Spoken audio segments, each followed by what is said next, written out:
Hello. I've written 10 pages. 10 fucking pages. Deep diving into Terrifier and analyzing every piece of media I could find about it. I did this on my own will because, I'm not sure. I get fixated on things. I am not a fucking YouTuber and I'm really bad. I'm really bad at editing. And I'm committed to the bit, so I put these contact lenses in. I can't see dog shit. Oh, fuck. I cannot see. I can't see dog shit. My vision's really bad. And my vision's also bad just naturally. That did absolutely nothing. All right. I'm reading off a script like God intended. This is my essays I wrote out. If it's messy and choppy, it is. Okay. I gotta take these contacts out. All right. I have to say a sweet, sorrowful farewell to the contact lenses for purposes of reading this essay. There's gonna be almost no editing in this video, so if you're expecting high quality content here, you're really not gonna get it. I had blood stain on my teeth, so if it looks like I'm missing teeth, they're all there. It's part of the bit. All right, let's get into this. All right, so about a week ago, when I first started writing this shit, it was a week ago since I had first watched the Terrifier movies. It's been about 2 months now. That doesn't matter. It's been about 2 months since I watched all the Terrifier movies. I worked at Spirit for a while and seen lots of Terrifier stuff. I'm a huge horror fanatic freak. I never got into any of the Terrifier movies. I wasn't really drawn to it. I've never been a huge clown movie person, so I was like, all right, it's just gonna be another one of those fuckers. But my cousin kept recommending it to me. Thank you, Michael. So he spent the night at my house and we watched Terrifier 1 through 3 in a row. He had already watched, I think, 1 and 2. My fingers have stains on it. So then this was right before this is right as the newest movie was coming out. So Terrifier 3 was coming out, blah, blah, blah. There was lots of controversy going on around it about like how gory it was, etc., etc. That doesn't bother me. My favorite horror series is the Saw series. I have all of the Saw traps memorized and I have my favorite ones listed out in order in my mind. Just so whenever anyone asks, I know. My favorite movie is number 7. You know, I don't know. So, fun fact, Damien Leone, the director of, I'm so sorry, this is probably so fucking boring, like, you guys do not care. Okay, anyways, Damien Leone, the director of Terrifier, basically all of them except for the other ones that I'll get into. He's also the special effects artist. That's kind of why the special effects in basically all the movies is, like, superb, and it's gonna be gorier than, like, most horror movies, because it's not really as much about the plot than it is about like the special effects. So I was very impressed by that. So anyways, I decided to write this paper because this is the first horror movie I'd ever watched. First, like, I would say gore X movie, not even like true horror, that actually caused me to lose sleep since the first time, since I had watched like Silence of the Lambs as like a child. So at a ripe 20 years old, after I had watched, not the first or the second sat fine with me. It was the third one that I'll kind of get into. At a ripe 20 years old, I crawled my ass downstairs after heat sweating in my bed, drenching my sheets, not peeing them, but just drenching them with sweat. Basically all night with a 5 a.m. shift the next day. Crawled my ass downstairs at 3 in the morning to go up to my mother sleeping on the couch and go, hey, you want to crawl into bed with me? I can't sleep. Yeah, I kept having like visions of like my loved ones being chopped up and you know, all that cool stuff. So anyways, the series has been stuck in my head and I decided to make a video on word vomit about it. I'm going to overview summaries of each movies in the series and just take a note, I am not a professional. Once again, I am not a film major or a YouTuber. I just do special effects makeup for fun. This is not my ripest work in the world. I have an actual portfolio for that. I did this in 10 minutes. And Horror Fanatic. I will also be giving out major spoiler alert. I'm basically telling you the plot of every fucking movie, so if you actually wanted to watch that yourself, don't watch this. This is mostly for the nerds that have already watched this and want to continue along with the plot with me, myself, and I. Sorry, I feel like adjusting it. Oh. Okay, hold on. All right, so first off, I'm gonna get into the first movie. I should have just left it, bro. All right, I'm gonna start. Oh, bitch. I just want to have my coffee. I don't. Sorry about that. Switching viewpoints. I couldn't deal with it. All right. First things first. The Terrifier movies, if you are not familiar, Terrifier 1, 2, and 3 are not the only movies in the film. There are many other movies in the franchise series. Not all of them are from Damien Leone, but they still correlate. I will get into that. All right, so anyways, The Ninth Circle is the first film in the series, which I discovered after I watched 1, 2, and 3 in a row within 24 hours.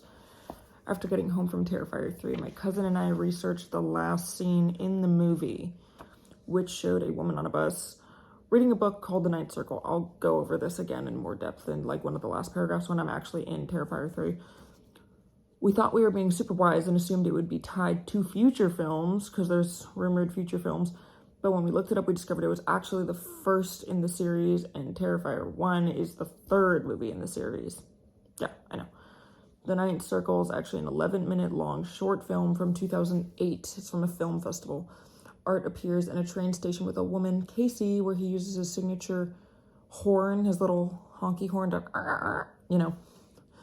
and teases her with common clown jokes until he injects her with a supposed sedative and takes her to a satanic cult, assumedly in the Ninth Circle of Hell. I'll get into all that later, which we will get more into later. I'm reading off of my own essay that I wrote 2 months ago, so sorry about that.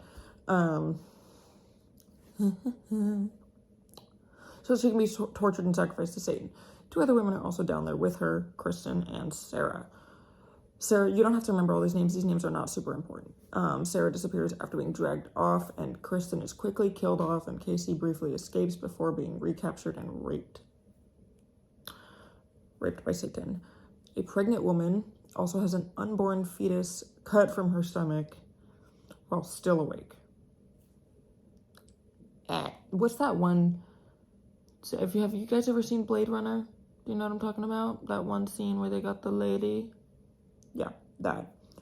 I'm going to assume the baby being cut out from her is also a product of Satan's provocative nature, to say the least. Satan baby.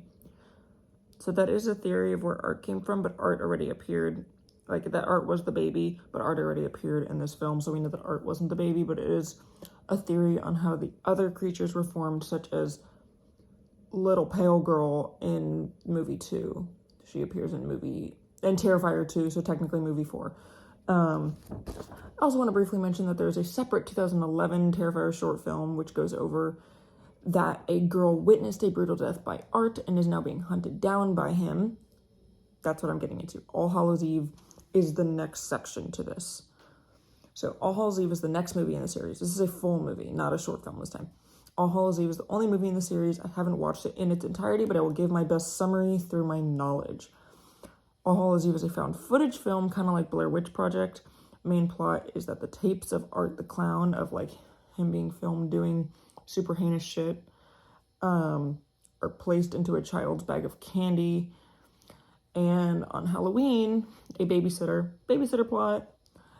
Sarah, a different Sarah than the one in the Ninth Circle, but same name, discovers them and plays with them. Katie McGuire, that's the actress's name, plays this Sarah in All Hallows Eve, who was also the interviewer seen at the beginning of Terrifier 1, interviewing Victoria Hayes, the one that gets really fucked up in the face. I'll describe that later as well. She's the most terrifying character in the whole series. Not even Art. But goes by the name of Monica Brown in the Terrifier 1 movie, and not by Sarah anymore, which I'm assuming Sarah changed her name after an encounter with Art the Clown in All Hallows Eve, and is the reason why she took up the interview relating to Art the Clown in Terrifier 1.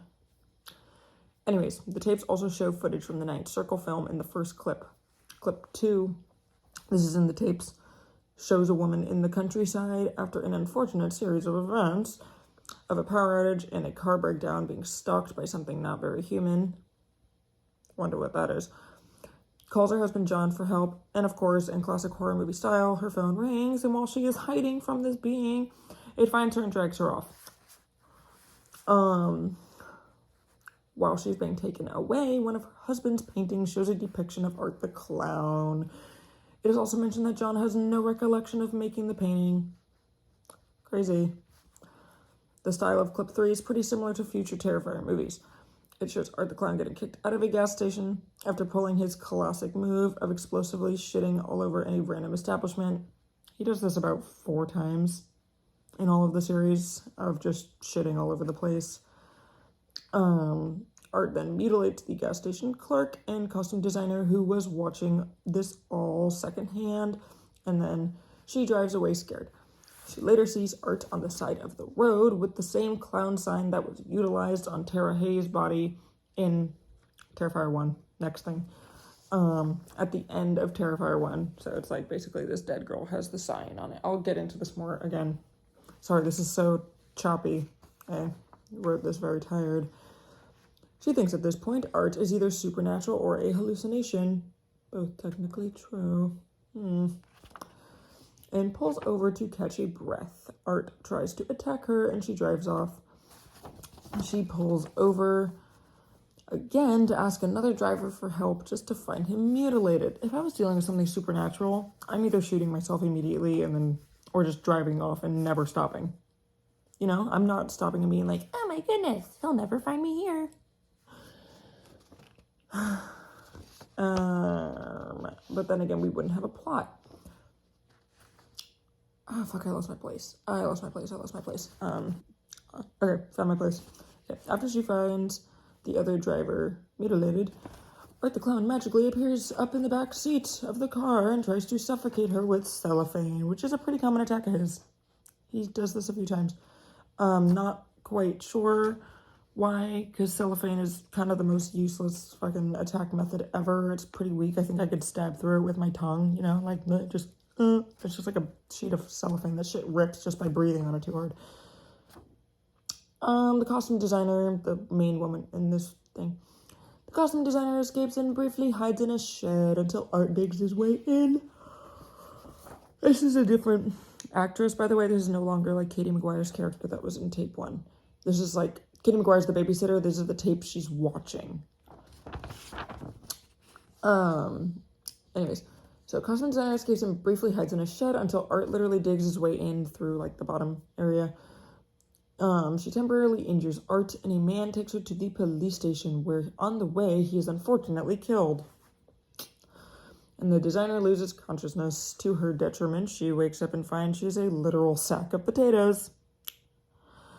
And with no limbs and no breasts. I had a really hard... It took me 2 months to find what was carved into her body because she was limbless, kind of like human caterpillar, not human centipede, human caterpillar from one of the other human centipede movies. Yeah, so limbless, and every single page that I read just said obscure obscenities. Well, found out again later that the other thing I mentioned before, where there was like a separate 2011 short film that goes over a girl witnessing a brutal death, that's clip number 3 in All Hallows Eve. So after refusing to watch like the All Hallows Eve, because it's like not fully a Damien Leone project, I went back in and I was like, okay, well, I found this other clip, I'll watch this other clip, and then I was like, oh shit, this is literally what's in All Hallows Eve. So that's the 2011 one. They just reused the footage, and that was made for another film festival that kind of got Damien like his major start and all that shit. Yeah, but anyways, so after that, I searched the internet high and low to find what was carved into her body because I was like, maybe it'll be really important to the plot, because it just kept saying like misogynistic obscenities and all that stuff. I found it. And it was so simple, I don't know why this was so hard to find. It literally said, what did it say? Oh, bitch, cunt, pig, and slut. Just like carved into like the remaining parts of like her thigh and her stomach and her chest. And she also had no tits left. No boobies. No boobies. Boobies gone.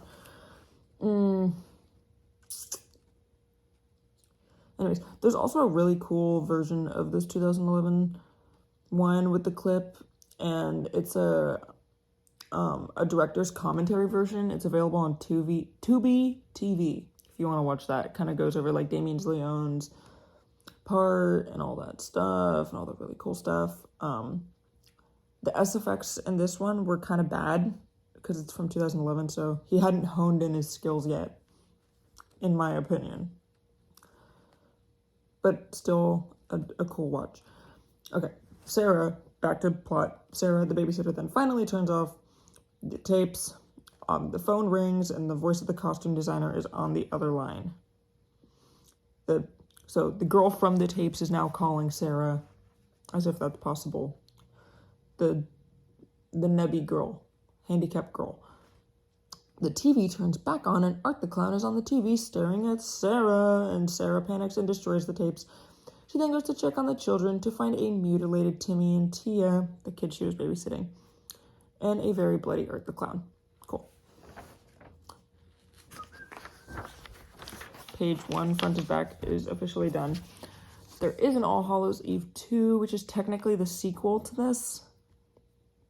But Art the Clown isn't in any of the other All Hallows Eve movies at all. And it's also not directed by Damien Leone. So I had a hard time finding out whether that was like a copyright thing, but it's technically the part 2 of the movie. So I won't really talk much about this since it doesn't have a whole lot to do with our current topic, other than it is extremely similar to All Hallows Eve 1, since it's more found footage style media, in which like a nice looking big breasted woman finds some tapes on Halloween and then watches all these events again. And it's kind of the same shit over and over again, but with different characters in the tapes these times. The SFX is somehow worse in these, also because Damien's not in it. And the only really thing I can kind of find that remotely ties Art the Clown to this story is that the characters shown in the movie were like other people in the Ninth Circle satanic cult. So like there was a bunch of other people in like the original thing. They're kind of in this thing. It's a bunch of different demons. That's basically the basis. While researching All Hallows Eve 2, I found out that there are more of these movies, more All Hallows Eves. I'm not fucking watching those because they're kind of shitty movies that had really bad reviews, honestly, and they don't tie in at all, even more than All Hallows Eve 2. But in case you feel like watching them, here's the names. All Hallows Eve Trickster, which is a woman lost on Halloween. Surprise, surprise, same thing, fucking again. And she encounters a family of hellish creatures in which she becomes a victim to the same satanic cult. There's also a new 2024 All Hallows Eve that I go to the movies almost every week. I didn't see this in theaters advertised anywhere at all. And it's 2025 now. But yeah, 2024 All Hallows Eve Inferno. Referencing Dante's Inferno, where the Ninth Circle takes place. Which I couldn't find much information about yet, because when I was writing this, it was 2024, and it was still kind of new, but it's 2025 now, I still haven't found shit about it. But all I can summarize from all these continuations is I dive more into the actual cult itself, rather than specifically Art the Clown lore, but the plot of all the All Hallows Eve movies is basically the fucking same. Alright. We have finally finished summarizing all of the prequels. Let's get into the actual Terrifier movies. Sorry for the most dog shit angle that this computer's on ever. I'm filming this on my iPhone in bad lighting. I hope you can hear this. I swear to God, if y'all cannot hear this. Alright, we're back. Alright. Terrifier 1 starts off by showing our babysitter, Sarah. What was her fucking name? Katie McGuire. Same actress. Our babysitter, Sarah, now pictured as the interviewer named Monica, interviewing Victoria Hayes, the only survivor of the massacre that... I'm forgetting the name, but there's a name for the city. of the massacre we are about to discuss. What I've picked up about Terrifier 1 and 2 is the common horror movie trope of, oh no, there's a scary murderer, and the movie isn't very serious, so it's a little bit funny, and then basically every person dies. Every person that dies with either kind of like dumb, bimbo-esque, like typical, like, oh my goodness, I'll hide in this spooky garage. Like, I hope he's not in here. That type of shit. Or, they kind of just like walked into it, that sort of thing. Yeah, or that person was kind of just like really annoying to begin with, so like you don't really care that they died too much. It's kind of like the same thing. Kind of like, I would compare the comedy aspect a little bit to like Nosferatu, where it's like kind of jokingly, like the new Nosferatu, not 1929, 1922 area. But yeah, movies, the first two movies aren't super serious. Like, they're very gory, like serious movies, but they're not a serious horror movie with like a giant plot. It's kind of just a slasher. So yeah. But anyways, so after that interview with Victoria Hayes, the movie goes on to show two drunk girls trying to find their way home, and we see Art the Clown for the first time. This is on Halloween, by the way. We see Art the Clown for the first time, and he follows them into a pizza shop. Art then, once again, gets kicked out of an establishment because of his bowel problems. He shit all over the bathroom and wrote his name on the wall in Dookie Fart. We get a flash forward to one of the workers cleaning the mess after he gets kicked out of the bathroom, cleaning the mess, and then he discovers his boss has been decapitated by Art and basically turned into a birthday cake. Uh-oh. Candles. Uh-oh. We then get a view of the girls again, now back in the car. They've long left. They didn't really witness any of this other than Art getting kicked out. That's not really important, though. Now, back to their cars, just to find, oh no, the car's tire has been slashed and you are still drunk as hell. Don't drive home drunk. Our main girl for this movie, Tara, kind of like emo goth baddie for the movie that everyone's kind of vouching for, because like emo goth baddie, you know? Tara finds a nearby spooky abandoned building that I personally wouldn't touch with a 10-foot fucking pole. I wouldn't get near that. Like if it was 10 p.m. on Halloween and I'm in a slutty costume and there's a dusty building in front of me and I have to pee, I'm peeing on the sidewalk. I'm not going in there.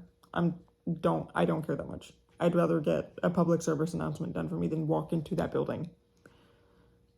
Anyways, she decides to go inside after seeing a worker the worker just left I'm sorry, I'm so choppy. I've been up since 4.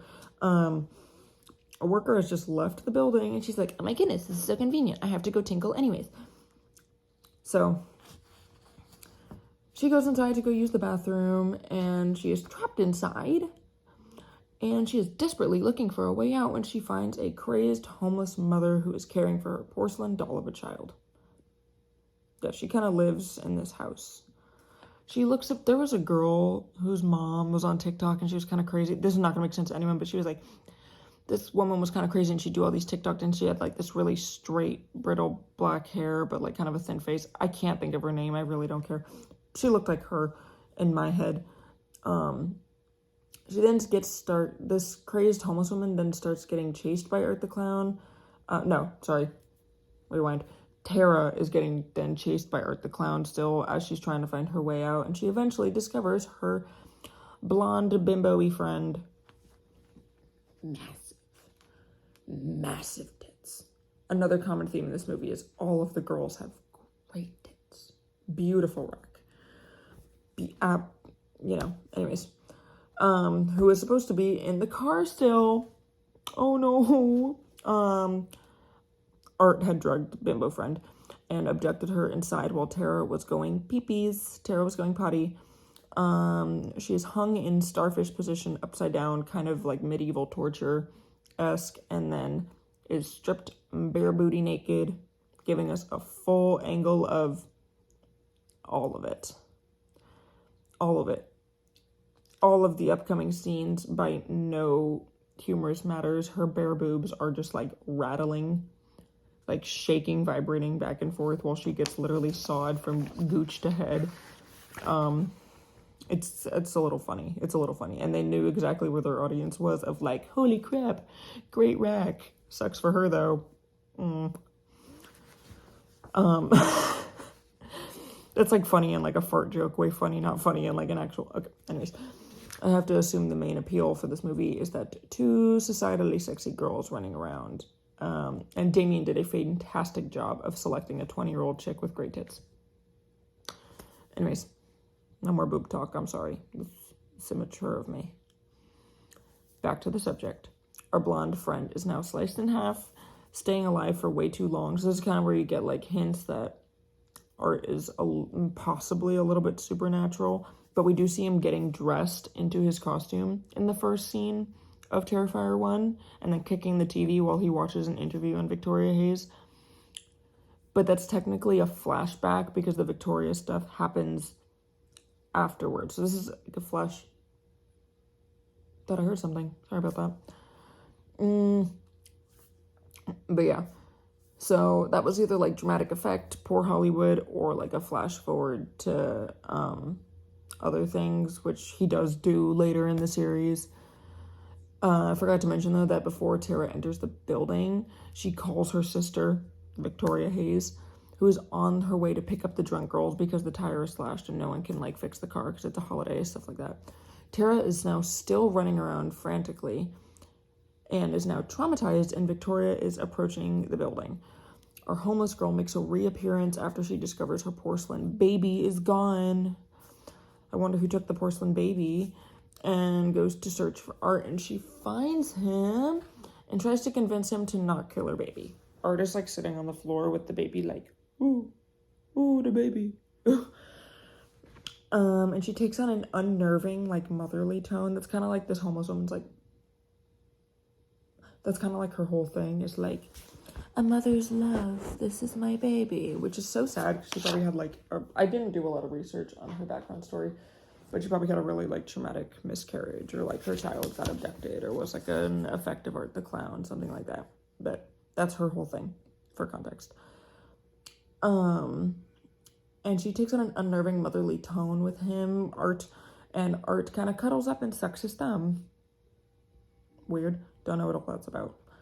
So that kind of gives him a more humanistic effect, but in, like, a ew, freak, weirdo way. This doesn't last super long, and we see later that she was mutilated, and Art strips down. He takes off his little clown costume and decides to wear her skin and breasts in a very Silence of the Lambs, Buffalo Bill style. And to speed things up, Tara and the rat exterminator that I forgot to mention, that was who let her into the building. Actually let Tara into the building.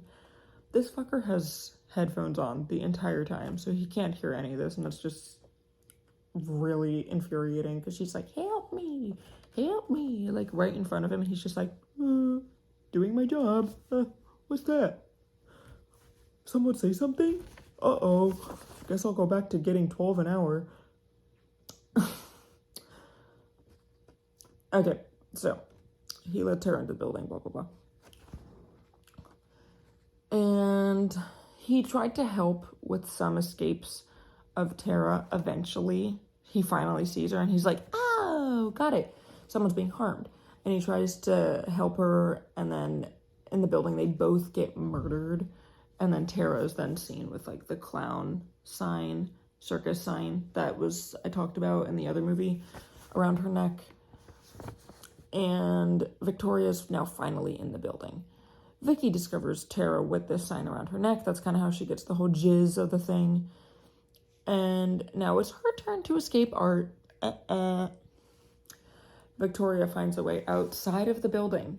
She escapes the fucking building and then goes back into the building to hide from Art. So there was like two separate, let me give you context. There was this spooky building. She exits through like a garage section. She finds a way outside. It's in like a junkyard. Now, of course, fitting. Gotta be the creepiest place known to man. She's in like a junkyard, and there's kind of like some cars there and stuff like that. Plenty of spots for her to hide, to run, do anything else. This is the point where we should probably start screaming for help because we are in the great, great outdoors. And then she crawls back into a different connecting building underneath like a garage door to hide from the fucker that's still inside. Got it. Really, truly A1 survival skills. And this woman supposedly goes to college.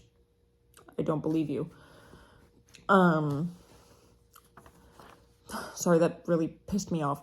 Of course, then Art follows her outside and then back inside and hijacks a car. So Art hijacks a car, hits Victoria with a car. Because, you know, let's lead the killer outside and then not continue running outside to where he can't find me. Let's go back into the building so that he can drive a car into it. Great, Victoria's now squished, but she's still alive. And then police finally start showing up. I guess they're hearing a racket happening, stuff like that. And they find Art literally eating pieces of like Victoria's face, and that's kind of why she looks fucked up in the beginning of the movie, was because she got eaten. But she's still alive. She is still alive. And that might have been Art's doing of keeping her alive longer, because she then later becomes an accomplice in all of this. I have a lot of fucking paper to go through. I am so sorry. This is going to take so long.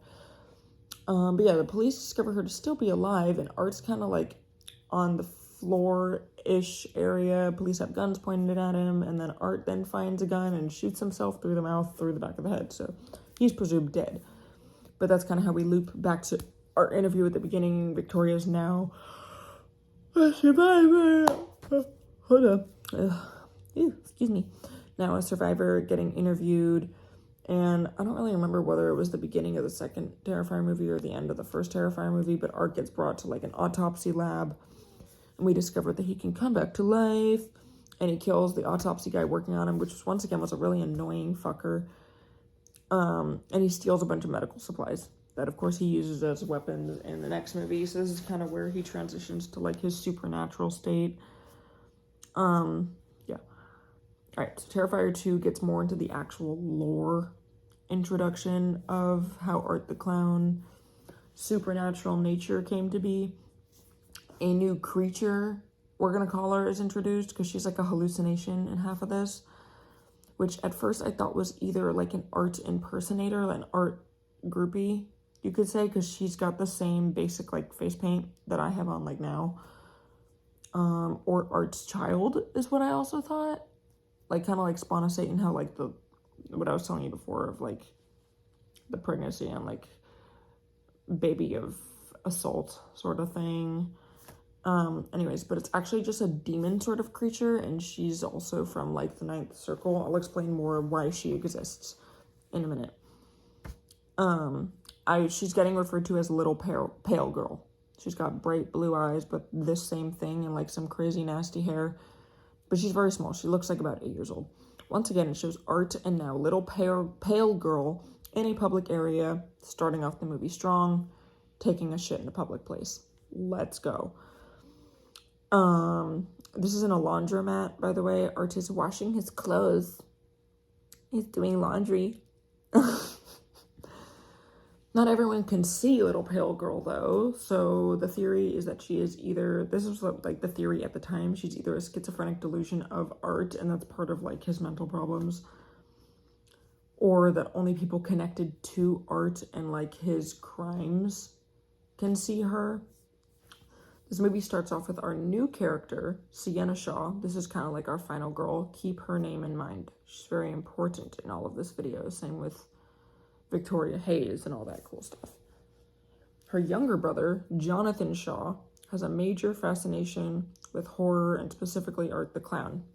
Kind of like this freak weirdo over here. Also wears glasses, unfortunately. Sienna dislikes this fascination and gets mad at him for wanting to dress up as Art the Clown for Halloween. Once again, all of this stuff has started on Halloween. It is still a Halloween-based movie. Sienna goes to her room and dozes off to a fake commercial playing on the TV for Clown Cafe, which in her nightmare, it kind of manifests in her nightmare as well, features her and Art the Clown, and then Art massacres all of the actors in the commercial, and there's like a really annoying like show tune, and I wasn't really fully impressed with this movie when I first started watching it, because I was like, oh, this looks so corny. But it was actually a really good movie. Sienna was also in the process of making like this super awesome like medieval angel Halloween costume that's very important to the plot for some reason for Halloween. And this shit was so cool. Like, she could be paid to be like a professional cosplayer. Like, she was like resin making all this shit. It was pretty fire. And when she wakes up, she finds her costume on fire, and everything on her dresser is demolished except for this one like sword that her dead dad gave to her. Her dad also got like electrocuted to death supposedly after he ran his car into a tree from like schizophrenic hallucinations, but that's not brought up a whole lot. Another theory is that Art the Clown is Sienna's dad, but we'll get into that. Okay, so now Sienna has to go to the costume store to get some new supplies. I'd be really mad. I would honestly just find a different costume at that point. Guess who appears at the costume store? Art the Clown. He haunts her for a little bit, and then once she leaves, Art kills like the manager of the store, but no one really suspects anything because he poses him and the dead guy as a Halloween prop. Very creative. A1 creativity, because everyone's just like, look at that. Oh my goodness, it's so realistic. And it's just like a guy on like a stick. Later that evening, and trick-or-treating starts, Art goes door to door and he ends up at Sienna's best friend's house. Also, like, before Sienna goes to the costume store, there's like clips of her like at school, and her friends tell her how like Victoria Hayes had attacked the interviewer. Monica, Katie McGuire's role, had attacked the interviewer, and she's now hospitalized and disformed. So this is where Victoria kind of starts to lose her mind, and Victoria then ends up in an insane asylum because this, which will become important for later. I keep saying everything for later. And then Sienna has a panic attack about all of this because she was just talking to her brother Jonathan earlier about how disrespectful it is and all that stuff, which helps kind of put our timeline into perspective here of where all that lines up. But anyways, Art is now at the house of the friend that told her about the attack. Who, she was honestly a very nice girl. I feel kind of bad about how all this played out. She just thinks that Art is a guy in a costume. She is aware of who Art the Clown is, obviously, but she's just like, wow, that's a really killer costume. Really cool. And doesn't suspect that he's a serial killer because everyone thinks Art is dead because of the, you know what I mean? Art then breaks into her house and mutilates her, and I think the worst ways the franchise has really tooled around with so far. And he keeps her alive. This is really where you can like cement to the point that like, yeah, he's definitely keeping these fuckers alive. I keep hearing things, sorry. Yeah,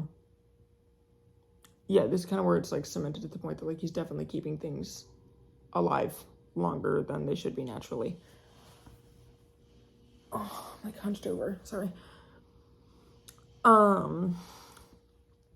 But yeah, he basically mutilates her. He like cuts off her limbs, he slices her guts open, and he rips apart parts of her face, and he like has her kind of tied up just so that the mom can come home and greet her, and she can go, hi mom, while all mutilated and fucked up. Yeah, truly disturbing scene, but very well done special effects. Yeah.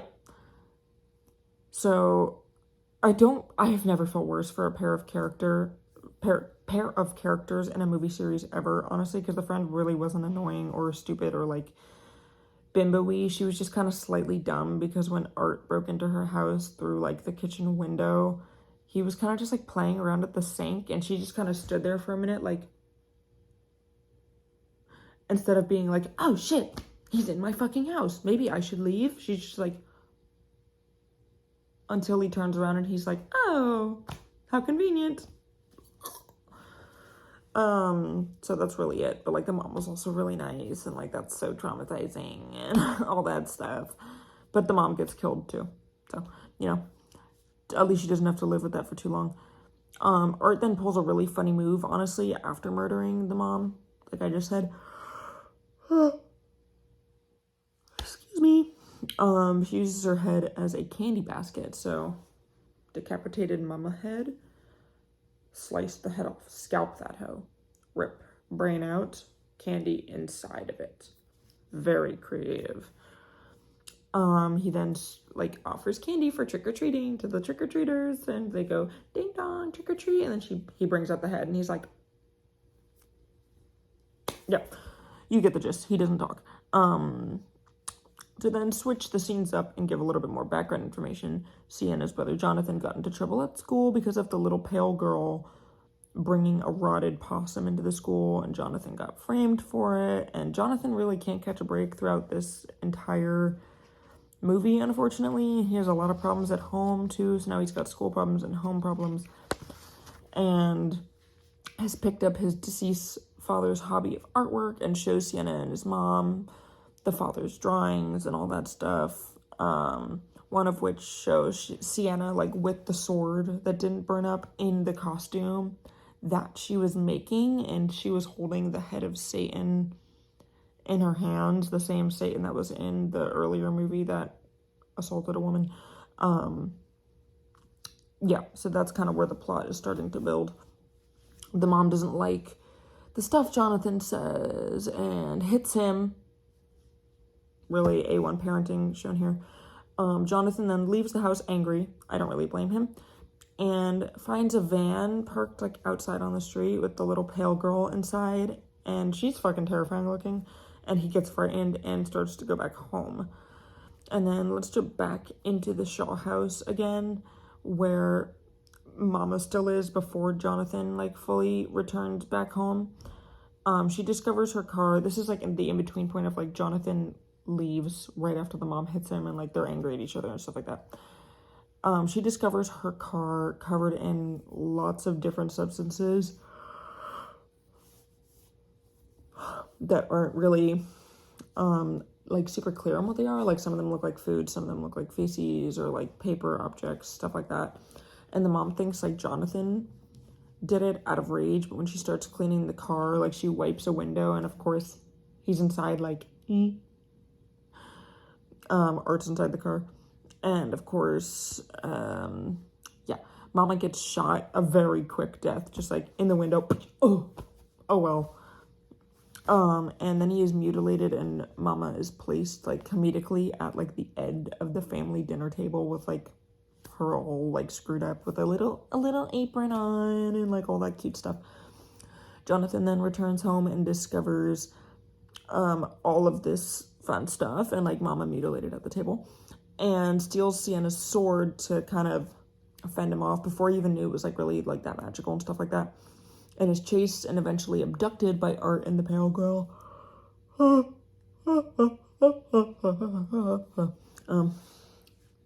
And is abducted by Art and the pale girl.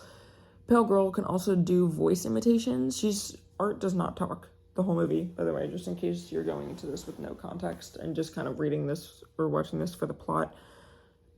Yeah. Art the clown cannot talk at all. Pale girl can talk, and she can do voice imitations of other people. So pale girl calls Sienna's phone number with Jonathan's phone that she stole and mimics Jonathan, even though Jonathan's unconscious in the back seat, and like pretends like he needs help, like please come help me, like stuff like that. Sienna's at a Halloween party with her costume that she like rebuilt, and her dick of a friend laced her with MDMA. And Sienna saw like the little pale girl like in Art's face paint and stuff and panicked, and is now on her way home because of the panic attack with the dick friend that laced her and dick friend's boyfriend. Yeah, Jonathan gets oh my god. Okay, Jonathan gets taken to the Terrifier ride at the local carnival. Yay, they said the movie series name. Na, na, na, na, na, na. Let's go. This is kind of where I wrote most of this up to this point, literally 2 days after I'd watched all of the movies. And then I got busy, as life does, because this was around the holidays, and I took a 2-month break. Sorry. So if this gets a little incoherent and choppier, don't know how that's possible from this point on. It's because I wrote the rest of this like 5 days ago. All right. Excuse me. The rest of the horrors continue in the amusement park ride area, like her friend's boyfriend getting brutally castrated. Just chop that thing off. And then the friend getting mutilated inside of the ride, etc., etc. Sienna finds, this is the dick friend that got mutilated, by the way, so I was honestly like, woo, fuck that bitch, when she got screwed up. Sienna then finds Jonathan, and battle between her and Art is long, and she eventually falls into this like bottomless pit sort of thing that ends up being filled with water, kind of like one of those the Houdini, where he's tied up in a chain and he's like in a water tank and he's like, ah. It's that sort of thing. This is where she has some kind of like spiritual awakening moment, and this is were the main plot for the upcoming movies, for kind of all of the movies, the previous, past, current, future, all kind of start to melt together and things make sense a little bit on where this fucker came from and what's the point of all this bullshit.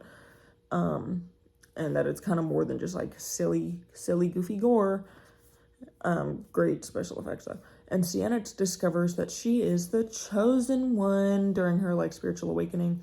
And her dad's sword gets, like, presented to her. Kind of like the sword of Gryffindor. And she escapes the bottomless pit thing, and she somehow now just crawls out of it and basically finds Jonathan again. And after a long battle, she finally KOs Art the Clown. Psych, because obviously there would be no other movies. And then the little pale girl grabs Art's head after Sienna decapitates him. This is a really badass scene, too, because she's in this, like, cool fucking army outfit with these wings on, and she's just, like, a really good-looking gal, once again following the plot of Great Rack. But yeah, she's a cool final boss girl.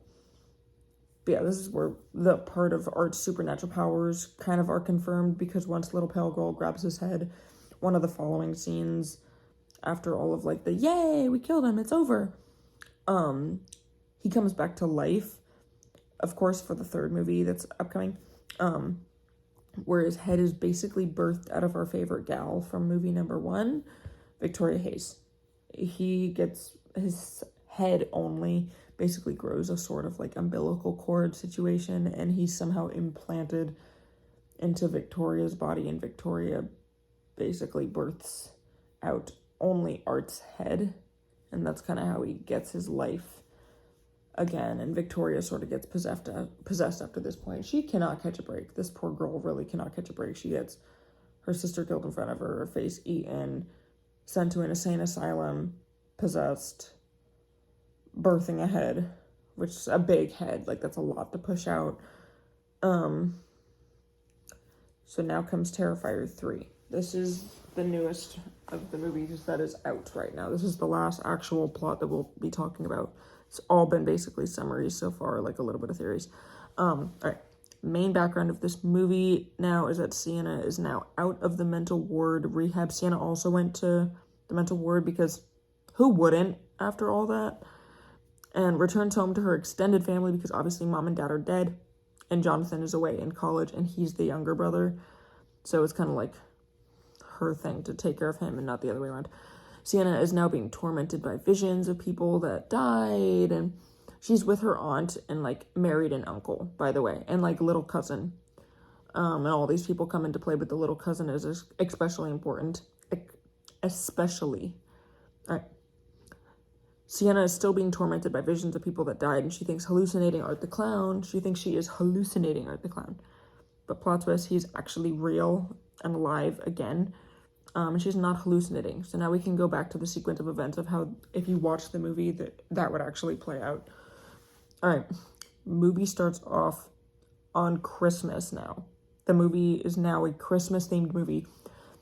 So the theory that these demon fuckers, it's kind of the theory that was in every other goddamn movie relating to this series, that Art and the other demons can only appear on Halloween or All Hallows Eve, is now dead in the dirt. awesome. That shoots every theory into the floor.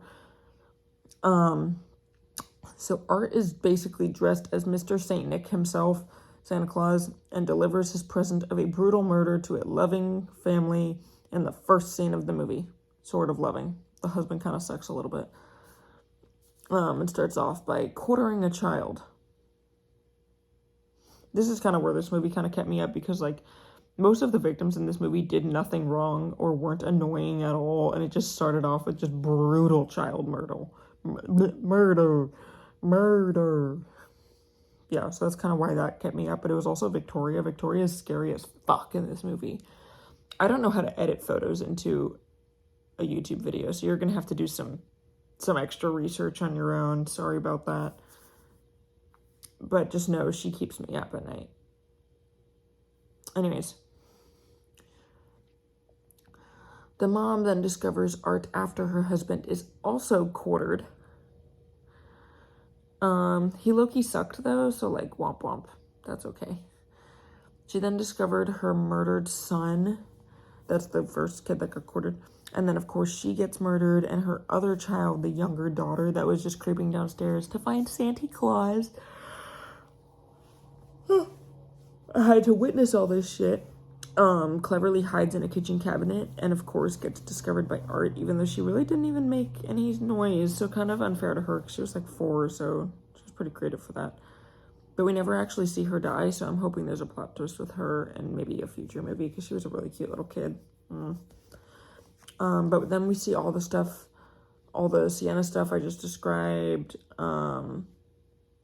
where Art in the meantime goes to, like the next thing is like we see all the Sienna stuff of like her coming out of the mental ward, back to the sequence events.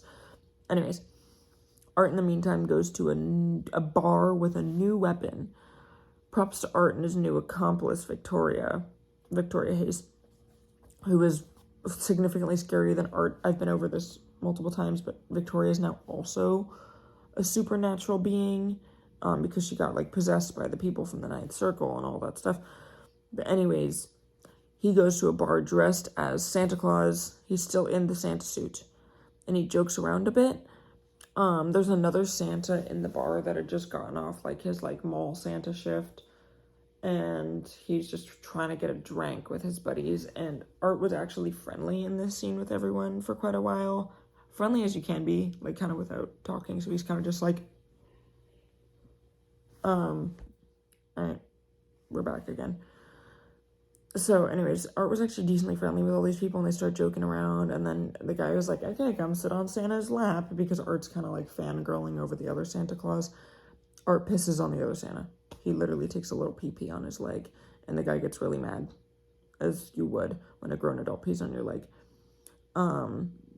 And then he finally murders all the other people in the bar, and the other guy dressed as the other Santa Claus gets the last murder. And this is where he kind of uses his new weapon, where he like shoots liquid nitrogen at him and like basically deep freezes the guy, and then like cracks him open like a Christmas nutcracker. Very creative.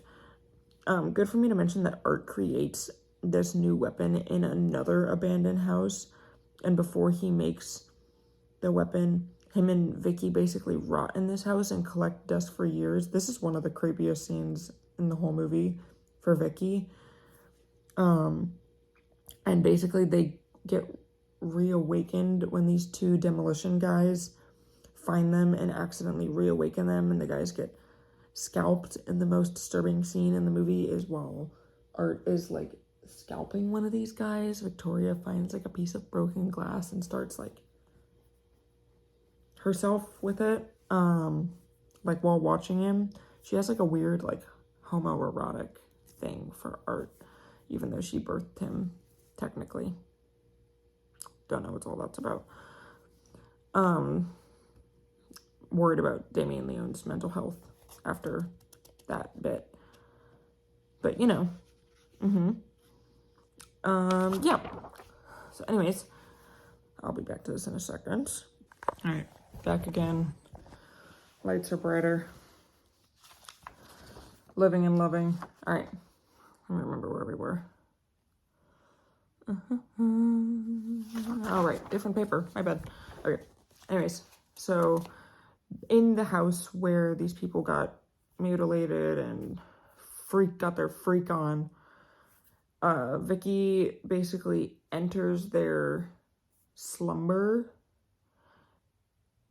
They enter their cryogenetic state, you could say, where they sleep for a while. They're in their comatose. This is a really creepy fucking scene that kind of came out of nowhere of like Victoria's kind of like coping with the way she looks, but like she's also not Victoria anymore. She's like a demon.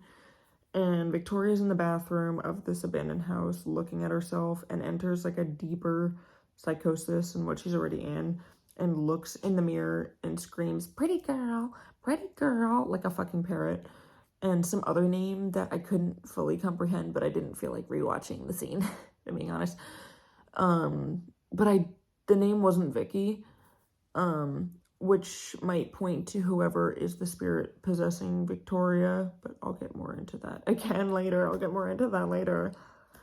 And then Pale Girl is also, it might point to whoever is possessing Victoria, and the Pale Girl that is also controlling Art. That's kind of like Pale Girl's like accomplice sort of thing.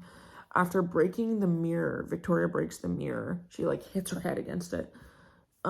She gets into this dirty fucking bathtub and kind of, you know what I'm talking about.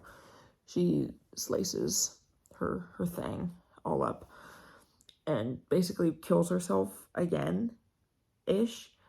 And that's kind of where she remains, and her own body like fills the bathtub. Basically, her fluids fill the bathtub.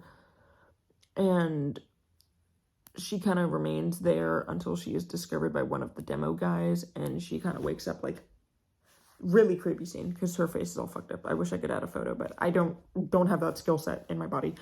And then Art is his comatose of choice. It's kind of just sitting in like a lawn chair in the attic, just like looking out the window, like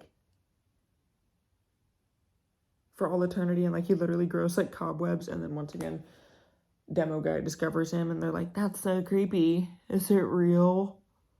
And like pokes it, and then of course he like wakes up, of course. Next, Art goes to a mall. Miss Sienna is also at this mall, and he acts like Santa again, sticking with the plot of Christmas. He passes out gifts and takes pictures with all of the children, and then plot twist, all of the gifts are bombs. La bomba. So he's passing out all of these gifts, and these gifts blow up when they're opened. So once again, the mass murdering of children is a new plot in this third movie, because Christmas is just a time for loving and laughing and all that good stuff. And then this is kind of how Sienna discovers that Art is confirmed alive again because of this thing at the mall. And she then finds Jonathan, who I've also recently discovered, like, his actor has an indie band in person, which is pretty cool. Good music. Kind of reminds me of like Alex G sort of thing. Elliott Smith, you could say. And anyways, so she then finds Jonathan at college, and she talks with him, and we discover the most annoying bimbo in the entire series, Mia. Mia has like an almost horny obsession with Art the Clown, and she would definitely be into the shit Victoria did, where she was like, with a piece of a mirror, that seems like the type of shit she'd be into. And she like asks them all these loads of questions where it's like, what was it like being so up close with such a notorious killer? What did his breath smell like? What does he sound like, even though he doesn't talk? And like, what's he smell like? Grandma, what big eyes you have. Grandma, what big teeth you have, sort of shit, basically. And she keeps she keeps asking Jonathan and Sienna like loads of questions. And she keeps telling them like over and over again, like, oh my God, you're the dream guest on my podcast. Because she has a podcast about like horror and stuff, which is like, I wonder who's doing something similar to that right now. That's so awkward. I'm going to start speeding all this plot up now because this is taking a really long time. It's going to be like an hour-long video. Sorry, shout out to you if you actually watched me sitting on my bed rambling for a fucking hour about something I'm obsessed with. But anyways, Sienna's basically cuckoo for Cocoa Puffs the rest of the movie, and Jonathan is really tired of her antics because he is healed and awesome and cool, and she is fucking crazy. I would be Sienna in this situation because you just don't heal from that. I'm proud of her for not even just getting it over with. You know what I mean? Then Art the clown goes to Jonathan's college and kills Miss Mia and Jonathan's roommate Cole, blonde boy toy twink that we don't see a whole lot of in the movie, but he really likes Mia. He wants to get his freak on with Mia because once again, great tits. Damien Leone truly has impeccable choices as far as that. Well, they're getting their freak on in the university bathroom. He gets sliced kind of in the same way that the girl from Terrifier 1 did, where it goes booty hole up, except we get kind of like a jiggly peener scene, and he's on like a wet, dirty university floor, and he's just like, ah, and he's like screaming for Mia while he's getting his booty hole sliced up, and it was honestly kind of a funny scene because like his butt like jiggled while he was getting sliced, which I'm sorry.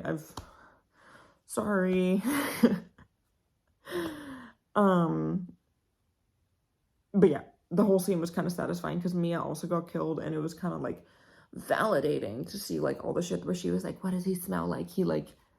He's supernatural, so he kind of like heard that, and he was like, oh, I'm gonna give her a taste of what she wants, and he like got really close and like breathed all on her and got all intense and all that stuff. Nothing freaky, no freak off with them. But then after all that, and he kind of like taunted her a bit, then he killed her, of course. But yeah, man butt jiggling is always funny. So Jonathan also supposedly dies around this area, which we only discovered because afterwards, like we never really see him get mutilated or anything, but at the end of the movie, where there's like another really like dramatic scene, there's like a head on the table, but it's not his head, it's a skeleton of a head that at first Victoria said it was someone else at first, but it was actually Jonathan's head, supposedly, but we only know this because Art somehow got a hold of his glasses and just put it on the head, and they were like, oh, look, it's your brother, there's his glasses. I really hope they wouldn't do that to me. I have so many other cool objects in my life other than being fucking 4 eyes, but it's alright.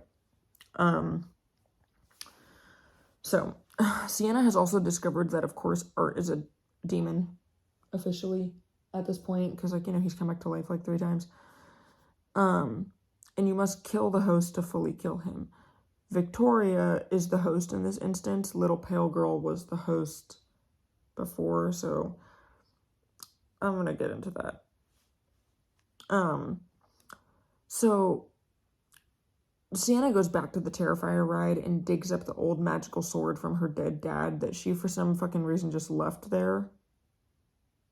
If I had a magical sword, that shit is getting taped to my chest.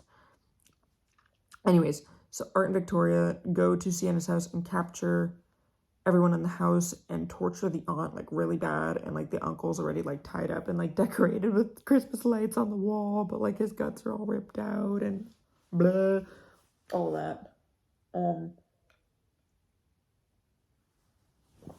Anyways, so, yeah, this movie's a lot, yeah, why do I keep typing out the same sentence over and over again? Sorry, I'm once again reading my own essay that I didn't do any sort of edits on, it was just word vomit on paper.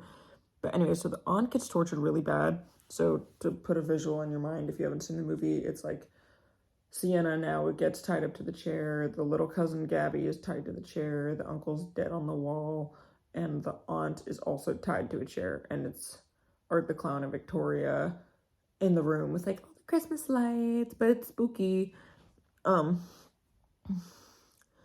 So the special effects in this movie is really good, and they do the murders in a much different, more brutal way, other than just like chainsaw, hacksaw, slasher movie.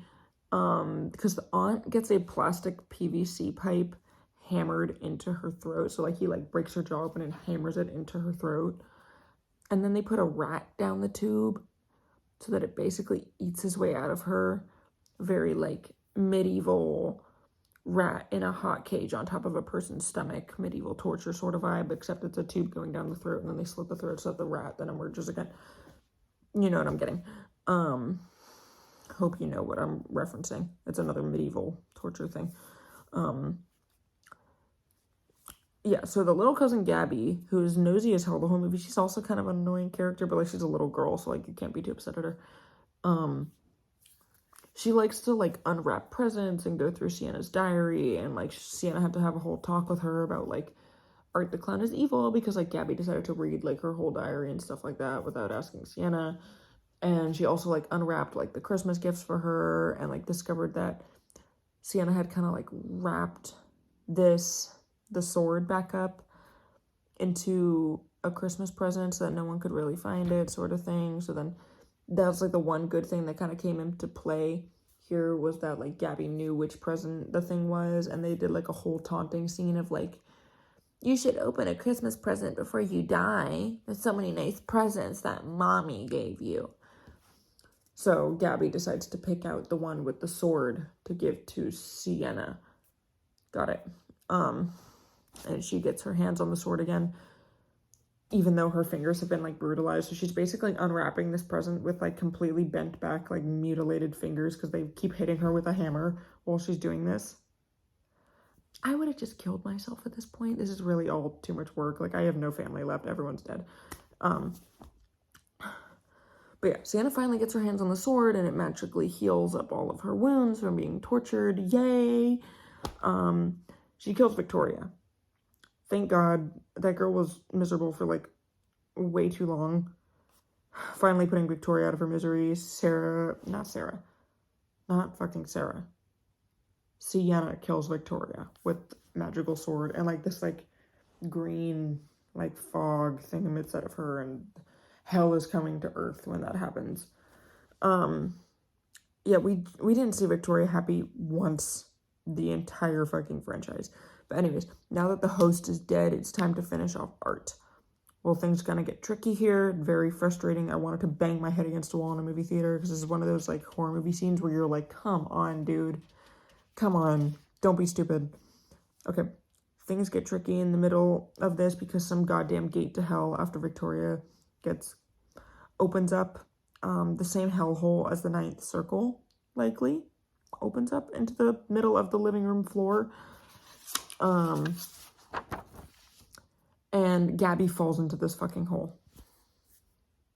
Great, because she's just so useful and helpful and already traumatized, so let's save her, I guess, because she's gonna live a normal life after all this. So Sienna now faces the choice of kill Art or save Gabby. There definitely isn't a mysterious third option of do both. But Sienna chose the mysterious fourth option of do neither. So, but then we wouldn't have another fourth movie that is confirmed to be happening. Now, would we? Because we'd be running out of plot. It would be happy endings. So, so Sienna tries to get Gabby out of the pit first instead of killing Art and then getting Gabby out of the fucking pit. Sienna tries to get Gabby out of the pit by gripping the blade of the sword with her bare hand. Because out of everything in the living room that we could hold onto well and use as a handle, we pick a sword with a sharp blade. So once again, she slits her hand again because she's gripping the sword. And Gabby's trying to grab the pit of it. And she's like, I can't pull you up. Hold on. And all of that stupid shit. So, of course, Gabby falls into the pit. They lose grip of the thing. And Art escapes during all of this. Awesome. And then the movie basically ends, except for this little scene of a woman on a bus reading a book called The Ninth Circle. This is where this whole fucking project came from. And then Art appears in the bus, and we are finally onto the next stop. Okay. That is the final summary of all of the... That's the final movie summary. So now it's time for, like, the tie-ins. I'm going to start back with, like... This is going to be, like, the real-life tie-ins, the theories, the stuff like that. This is the juicy, gritty details that we're getting into. So I'm going to start back with the mentioning of the ninth circle in the book at the end of Terrifier 3. This part of Terrifier was mainly, like, forgotten, unadvertised until, like, the end of Terrifier 3 got announced. Like, I had no idea ninth circle was a thing. Maybe that's just me being stupid, but my cousin didn't really know what it was either, because it wasn't really well advertised, and it's kind of a hard movie to find. It's kind of underground at this point, just because it's older. Sorry, my nose ring has face paint in it, and I'm, like, getting really itchy and freaked out about it. But yeah, shout out Damien Leone, because that was a really smart little Easter egg to throw in, because now it's, like, gets people more interested back into the actual plot of the movie again, and the future stuff that's going to happen in the movie. So, good on the directors for that. And it allowed a lot more background information to be given out if you actually did additional research, like my dumbass. But none of you have to do additional research now, because I just made an hour-long video for you. Anyways, so another theory of the ninth circle being part of Terrifier, the ninth circle, it is something that exists in the real world. Dante's Inferno is a common theory for what hell versus heaven looks like, and there are 9 total circles / layers of Dante Alighieri's, I butchered the fuck out of that, Inferno. Dante Alighieri's Inferno. Dante is an Italian writer and poet, not another name for Satan, by the way. So someone ever is like, Dante is Satan, they're wrong. They're wrong and they're stupid, and don't listen to them. But anyways, each layer of Dante's Inferno goes as such. First circle. This is the limbo circle for the unbaptized and the pagans who don't deserve damnation, but also aren't pure enough to get into heaven. Second circle is lust. Third, gluttony. Fourth is greed. Fifth is wrath. Sixth is heresy. Seventh is violence. And this one was kind of interesting because it's separated into different fighting rings. So you have to fight with your neighbors in the first one, fight with yourself, and then, like, fight with God. And so it's like fight with neighbor, fight with self, and then you fight with God, art, and nature. Don't know how you would fight with art. Not Art the Clown, like an art, like painting. But maybe that's where art comes in, you know. Eighth is fraud, and the ninth circle is treachery. So in this final ninth circle, it is seen as only those most evil go here. The treacheries of these souls were denials of love. This is quotes directly from the book, by the way. The treacheries of these souls were denial of love, which is God, and all of human wrath, all of human warmth. Only the remorseless dead center of the ice, the entire ninth circle is covered in ice, by the way, will serve to express their natures, as they denied God's love, so they are the furthest removed from the light and warmth of God's Son. As they denied all human ties, so are they removed, bound only by the unyielding ice. These are notes from John Ciardi from the actual Dante's Inferno book. Judas, the fallen disciple, also lies here in the ninth circle, along with Cain from Cain and Abel, the Bible story, and Anatora, and possibly the most fascinating of all, I'm going to butcher this name so bad, Ptolemaea. It's spelled Ptolomea, in case you want to look that up yourself. In Inferno, the book's name, it is explained that often a living person's soul falls to Ptolemaea before he dies. Then on earth, a demon inhabits the body until the body's natural death. This is my current, theory of sorts on how the creation of art came to be. Because in Terrifier 1, art is seen putting on his suit, like I said, and he still experiences pain in a lot of that movie, so it is presumed that he still has the body of a human. One that is never fully revealed to us, because he doesn't ever turn around and show his actual face without the face paint, or, like, his hoodie mask of sort. But only, like, in his figure, his physique. But by the end of the film, his supernatural capabilities are apparent just from like keeping people alive longer and reincarnation.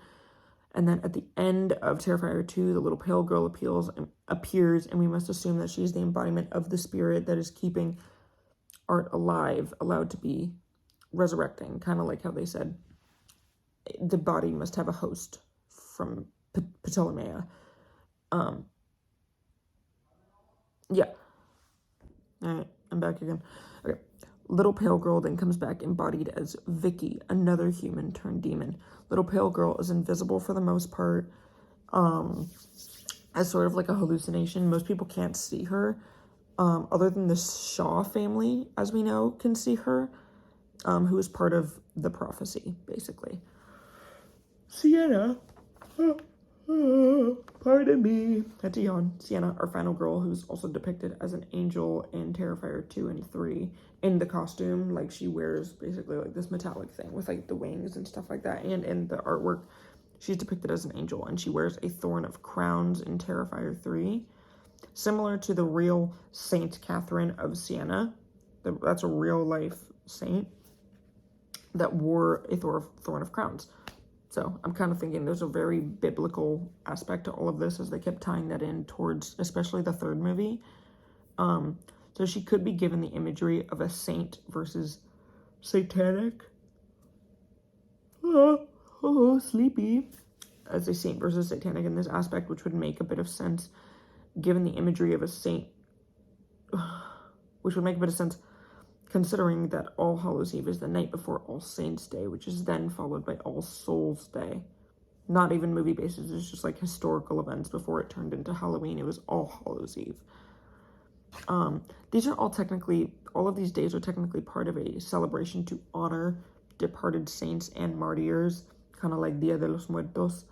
But I guess the thought of like ghosts and angels spooked people out on this day, since the wall between the living and the dead realm was thought to be thinner. Kind of like if you've ever seen Coco, this is when the people that have departed can cross back over and visit their familia. So I guess that's kind of where like the whole plot of like the demons can come out on this day in all of the All Hallows Eve movies and stuff like that. The All Hallows Eve movie series, in my opinion, is just different demons from different layers of hell coming out during this night, and technically only tie into Art because they technically all originate from the same place. You know what I mean? It's kind of like if they did a movie about me and they were like, well, I guess we could also do a movie about Broward County because that's where she's from. So let's do a movie about emos in Broward County. That's beside the point. Anyways, that's kind of what I'm getting at here. Now, the theory that Art the Clown is Satan is going to be squashed right here. I'm squashing it in the dirt. I'm not taking it anywhere. In the Ninth Circle short film, Art appears and then appears again in a later scene. An actual Satan figure appears, like, down the line in this thing, as we talked about. Like, Satan was the guy that did the little bit of a diddling. But no Art is shown in the scene where Satan is. Art is only shown in the upper ground level. So he's like the upper ground demon. He's kind of the connection to Earth, is what Satan is. So Art is Satan's connection to Earth, for the most part. So it is technically possible, since Satan and Art aren't ever seen in the same room, that they are the same. But if he is the all-powerful Satan, then why? Then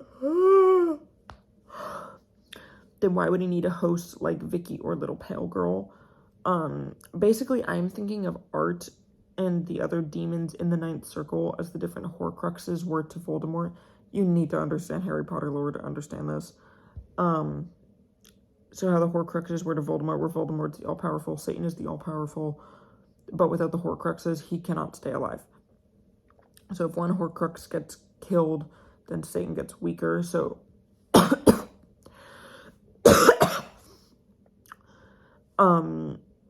yeah. Art is the strongest of these Horcruxes in theory, and is Satan's main lifeline to Earth, since in the Ninth Circle, not in the Ninth Circle, in the book Inferno, Satan is canonically frozen into ice for disobeying God, for falling against God. So he's frozen into ice. So if Art is basically the snake, what the snake was to Voldemort, once the snake is dead, Voldemort's basically dead in the dirt. Yeah, so Art is the snake. And then, because of how many times Art comes back to life, and not as some other demon, you have to, like, kind of think that he is the most powerful. This is really choppy and confusing, I'm so sorry, but basically, Harry Potter equals Terrifier, in summary. But yeah, so Satan has no way out of the ice, so the only way to get to the people on Earth to influence them is through other hosts, Art. And then Sienna's sword is basically the sword of Gryffindor, if this is all starting to make sense, and the sword of Gryffindor is the only thing that can kill. The Horcrux is the only thing that can break them. Sienna's sword is basically the same thing. You know what I mean? Sienna is basically Harry Potter, boy who lived, came to die. That's her entire role. And there's, like, another theory floating around where she's, like, the last thing that has to die before he's also dead in the dirt. But there's also, like, part of the movie where it's, like, they're gonna keep coming back until she's dead because she's the all-powerful, but also the all-powerful has to kind of stay alive because she's what keeps the balance and all that stuff. So yeah, she's basically Harry Potter. So I'm also going to jump back to Victoria really quick because she talks a lot in Terrifier 3, but sounds a lot different than how she did in Terrifier 1, which leads me to believe that there is a demon from Dante's Inferno, possibly even Satan himself, talking through Victoria, and it isn't actually her, because Victoria has, like, glowing eyes in part of the movie, which obviously is not a human trait. I like to think that my eyes are glowing and beautiful, but that's not a human trait. So she gets these, like, bright yellow glowing eyes that are also, yeah, they kind of, what my theory is with the glowing eyes is, like, when your phone lights up when you get a text message, the glowing eyes means, like, the presence of a demon is there. You know what I mean? But this doesn't fully make sense, though, because then why can't Art talk? Because he also had glowing eyes previously in, like, the Ninth Circle. But I'll get more into that shit. So one possibility of Art not being able to talk throughout the whole movie is, like, he's sort of like a mime. So, like, see kind of like my mime makeup, like, this is his face paint. So he could have just been a mime in real life, and this is just the persona he likes to take on. They could have just been a director's choice, and there's no actual plot behind it, of just to make him more menacing by not talking. Another possibility is that his previous human host, if we're going with the human host theory, that his previous human host was mute in person, so, like, he wasn't able to talk, so Art also doesn't talk because of that. Or that Art's host human is not a living, breathing, functioning person anymore. So it's not just a possessed human, it's basically a zombie, like, it's a dead person. Obviously a dead person cannot talk. So then Art's host, or that Art's host basically turned into a corpse after the first movie because of the gunshot to the head, and then he's just talking through a dead person. But Art didn't talk in the first movie either. So another theory is that Art is acting symbiotically. Yeah, he's acting symbiotically to his name, Art. Because, quote from internet, Art is often described, Art as a painting, like Art as a figure, not as a clown. Art is often described as a language that communicates through visual cues and expressions rather than words. So he could be acting like that. He's interpretive. The fucker could also just not have a tongue. And it's also rumored that he just doesn't have a tongue, because we never really see him go, like, which would be really funny, honestly. For now, what I think will happen in the next movie series, the final movie of the series, as said by Damien Leone. Let's see if we trust him. I think that Sienna is going to travel to the Ninth Circle, rescue Gabby. We will probably get closure on what is really happening, what has happening to Jonathan. And I feel like possibly all of Art's victims might also be trapped in this circle because they were killed by like a not real person, real cause sort of thing, is by a demon. So Sienna might also possibly rescue all of them as well, even though they're technically dead, but maybe they have the capability to come back to life because it was a supernatural occurrence. Maybe not. I think Sienna also is going to have a final battle with Art the Clown and then with Satan himself and kind of just eliminate that whole thing. Because they introduced a shit ton of religious aspects in Terrifier 3, like that just makes sense for them to continue along with it. And then, of course, Sienna's going to win because you cannot finish off a series this long with her fucking dying. Because you gotta have the big, beautiful, badass final boss girl win. And of course we need some sort of closure ending after that annoying, really frustrating cliffhanger in Terrifier 3. There is a possibility that, like, Sienna might also die after killing the evil guys, but she might possibly earn some supernatural, like, angel status, because she's the chosen one. She's the prophecy. And she'll get to visit all of her loved ones that got murdered or something, but I guess we will find out in 2026.